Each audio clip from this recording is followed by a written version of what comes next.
இயேசு கிறிஸ்து வாழ்ந்த காலத்திலே, அதாவது அவர் பிறக்கக்கூடிய நேரத்தில் ஏசாயா தீர்க்கதரிசியின் மூலம் அறிவிக்கப்பட்ட நற்செய்தியை எருசலேமின் குமாரத்திகள் கண்டுபிடிச்சிட்டாங்க. இந்த டைம்ல தான் மேசியா பிறக்க போறாரு, இந்த காலத்துல தான் மேசியா பிறக்க போறாரு. ஏன்னா முன்னாடி அறிவிக்கப்பட்ட தீர்க்க தரிசனம் அல்லவா.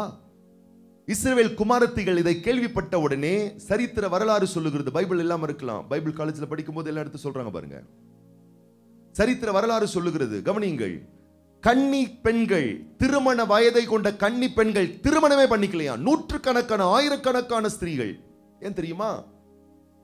மேசி என் வயிற்றுல பிறக்கணும், கன்னியின் வயிற்றில் பிறப்பார். நான் கன்னி கழியாம இருக்கிறேன், திருமணமாகாம இருக்கிறேன், என் வயிற்றில என் கர்ப்பத்துல மேசியா பிறக்கணும்னு சொல்லி நூற்றுக்கணக்கான ஆயிரக்கணக்கான ஸ்திரீகள் காத்து கொண்டிருக்கும் பொழுது ஆண்டவர் எல்லாரையும் பார்க்கிறார். நீ திருமணமாகாம இருக்கலாம், ஆனா மேசியா உனக்குள்ள பிறக்க மாட்டாரு. மேசியா எதை பார்த்து தருமா பிறப்பாரு? லூக்கா சுவிசேஷ புஸ்தகம் 1ஆம் அதிகாரம் 48ஆம் வசனத்தில் மரியாள் சொல்லுகிறாள், அவர் தம்முடைய அடிமையின் தாழ்மையை நோக்கி பார்த்தார். நல்ல கவனிங்க. எத்தனையோ ஸ்திரீகள் உண்டு, ஆனா அழகு இருக்கிறது, திறமை இருக்கிறது, ஆடம்பரம் இருக்கிறது, ஞானம் இருக்கிறது, பகட்டான வேஷம் இருக்கிறது, ஆனா தாழ்மை இல்லை. இங்கே ஒரு கிராமத்து பெண், ஏழை பெண், சாதாரண பெண், ஆனா உள்ளம் ஃபுல்லா தாழ்மையும் கீழ்ப்படிதலும். ஆண்டவர் ஒரு வார்த்தை சொன்னார்னா, ஒரு சத்தம் கேப்ரியல் தூதன் வந்து சொன்னானா, ஆண்டவர் ஒரு சத்தத்தை சொல்லி இதை செய்யின்னு சொன்னார்னா, அந்த பேச்சுக்கு உடனே கீழ்ப்படுகிறவள் இந்த மரியாள். உம்முடைய வார்த்தையின்படி எனக்கு ஆக கடவுள்னு சொல்லி ஆண்டவருக்கு தன்னை சரணாகதியாக்க கூடிய மரியாள். அந்த மரியாள் சொல்றா, எத்தனையோ ஸ்திரீகள் உண்டு, அவங்கள கண்ணோக்கி பார்த்தார், என்னையும் கண்ணோக்கி பார்த்தார், அவர்களை விட நான் எதில் சிறந்தவள். ஒரே ஒரு குவாலிட்டி, அது என்ன? ஹம்பிள்னஸ், தாழ்மை. என் தாழ்மையை தான் அவர் நோக்கி பார்த்து, மகாராஜன், ராஜாதி ராஜன், தேவகுமாரன் என் கருவில் பிறந்தார். நான் சொல்லட்டுமா? தாழ்மையை வளர்த்துக்கொள்ள தேவ பிள்ளையே, சகல ஆசீர்வாதம் உன்னை தேடி வந்து கதவை தட்டும். வாழ்க்கையில இறங்கி வரும், குடும்பத்தில் இறங்கி வரும். நான் யார் தெரியுமா? அன்னால அங்கேயே முடிஞ்சு போச்சு. என் படிப்பு என்ன, என் பட்டம் என்ன, என் அழகு என்ன, என் திறமை என்ன, என் ஆஸ்தி என்ன, என்னுடைய அந்த தாட்டு வந்தாலே முடிஞ்சு போச்சு. வெயிட்டிங் லிஸ்ட்ல போயிடுவோம். ஆண்டவருக்கு முன்னாடி நான் சமர்ப்பிக்கிறேன், அர்ப்பணிக்கிறேன். ஆபகுக் தீர்க்கதரிசி 2ஆம் அதிகாரம் 4ஆம் வசனத்தில் சொல்லுகிறார், இதோ அகங்காரியா இருக்கிறானே, அவனுடைய ஆத்துமா அவனுக்குள் செம்மையானதல்ல. அப்ப ஆண்டவர் சொல்றாரு, நிறைய பேர் இங்க அகங்காரமா சுத்திக்கிட்டு இருக்காங்கயா. ஆபகுக் சொல்றாரு, இந்த எருசலேம் மக்களை மீட்க மாட்டீரா? தெய்வம் சொல்றாரு, அகங்காரத்தோடு சுத்திக்கிட்டு இருக்கான், திமிர்த்தனத்தோடு சுத்திக்கிட்டு இருக்கான். எழுதி வை, ஏன் தாமதமாகுது? அகங்காரமா சுத்திக்கிட்டு இருக்கான். அந்த அகங்காரம் நீங்கி நீதிமானாய் அவன் இருந்து விசுவாசித்தால் மாத்திரமே அவன் பிழைப்பான். விசுவாசிக்க சொல்லு, என்ன விசுவாசிக்க சொல்லு, என் வார்த்தைக்கு கீழ்ப்படிய சொல்லு. தேசத்துக்கு நான் சேமத்தை கொடுப்பேன், நாட்டுக்கு நான் சேமத்தை கொடுப்பேன், நகரத்துக்கு நான் சேமத்தை கொடுப்பேன். இந்த தேசத்தை நான் ரட்சிப்பேன், காப்பேன், அழிவுக்கு விலைக்கு காப்பேன், விடுதலையை தருவேன், சுதந்திரத்தை தருவேன் என்று ஆபகுக் தீர்க்கதரிசியின் மூலமாய் இஸ்ரவேல் மக்களுக்கு சொன்ன ஆண்டவர் இன்றைக்கு நம்மோடு பேசட்டும், நம்மோடு கூடவே பேசுவாராக. அந்த சத்தத்தை நம்மால் கேட்க முடிந்தால் இன்றைக்கு மொத்தமா நம்ம சரண்டர் பண்ணுவோம்னு சொன்னா, நான் சொல்றேன், உங்களுடைய காத்திருப்புதல் நிச்சயமாய் நிறைவேறும். உங்கள் எதிர்பார்ப்பு அது நிச்சயமாய் கைகூடி வரும். நீங்கள் ஏங்கி தவிக்கிற காரியங்கள், நீங்கள் ஏங்கி ஓட வேண்டியதில்லை, அது உங்களை தேடி நாடி ஓடி வரும். ஆண்டவர் தாழ்மையை கண்ணோக்கி பார்க்கிறார்.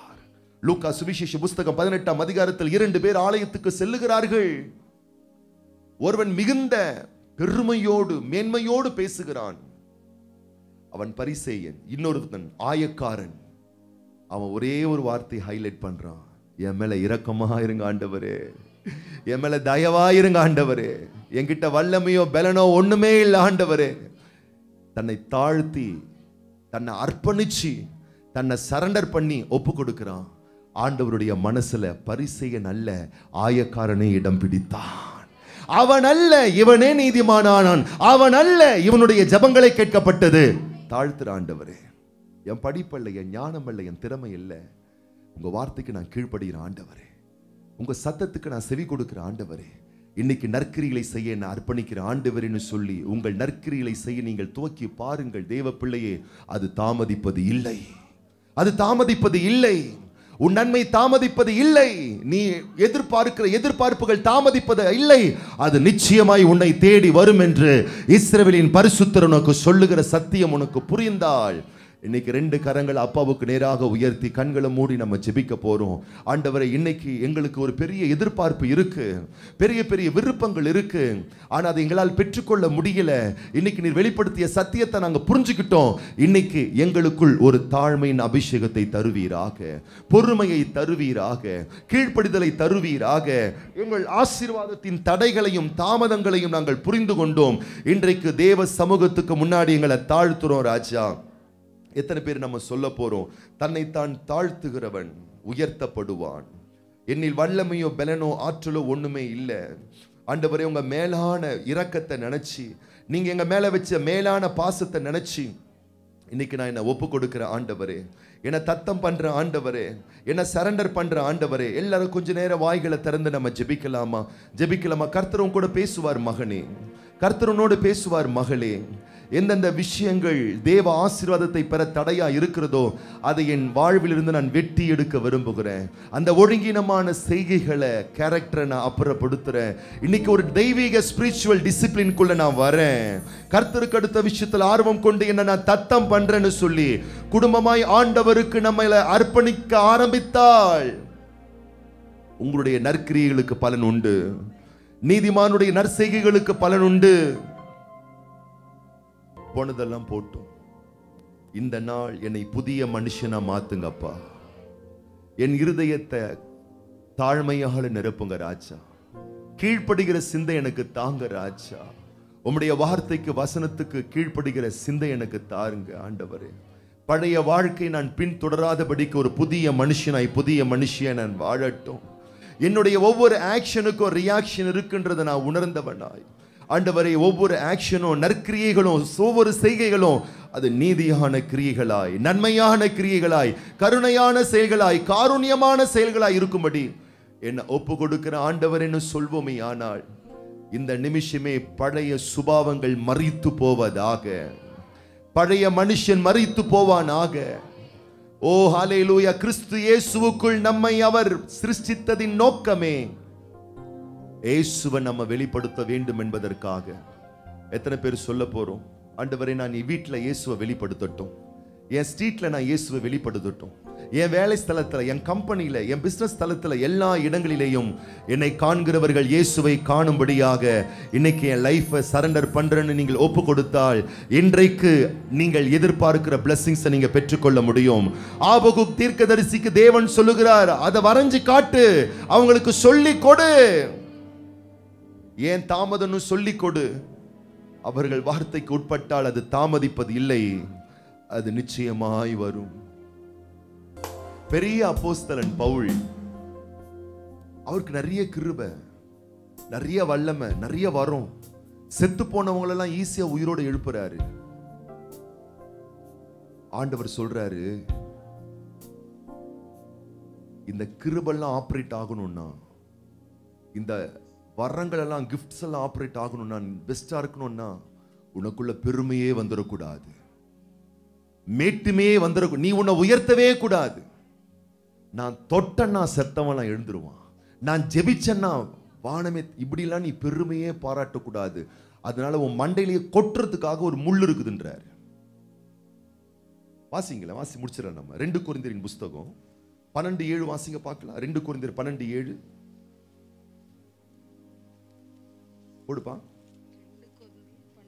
2 கொரிந்தியர் 12:7 அன்றியும் எனக்கு வெளிப்படுத்தப்பட்டவைகளுக்குரிய மேன்மையின் நிமித்தம், மேன்மை எனக்கு நிறைய கொடுக்கப்பட்டிருக்கு, அந்த மேன்மை நிமித்தம் நான் என்னை உயர்த்தாதபடிக்கு என் மாம்சத்திலே ஒரு முள் கொடுக்கப்பட்டிருக்கிறது. என்னை நான் உயர்த்தாதபடிக்கு அது என்னை குட்டும் சாத்தானுடைய தூதனாய் இருக்கிறது. கவனிங்க, அந்த தாழ்மையோடு இருக்கும்போது தேவ பிரசன்னம் சூழ்ந்து கொள்ளுது.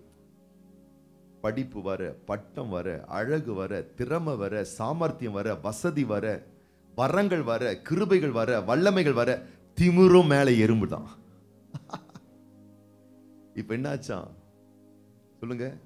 பெருமை வந்த உடனே மேன்மையை உயர்த்தும் பொழுது சாத்தான் கொற்ற ஒரு நிலை வந்துருதான். பக்கத்துல பார்த்து சொல்லு, ஏன் தெரியுமா நிறைய கஷ்டப்படுறீங்க? ஏன் நிறைய சோதனை? திமிரு, வேற ஒண்ணும் இல்லை. அது வந்துச்சுன்னா சாத்தானுடைய தூதன் கொட்டுறானா. நான் என்னை உயர்த்தாதபடிக்கு, அப்ப நான் என்ன உயர்த்தவே கூடாது. மகிமை எனக்கு கிடையவே கிடையாது. எந்த விதமான இதனால் வரக்கூடிய மேன்மை எனக்கு மொத்தமா கிடையவே கிடையாது.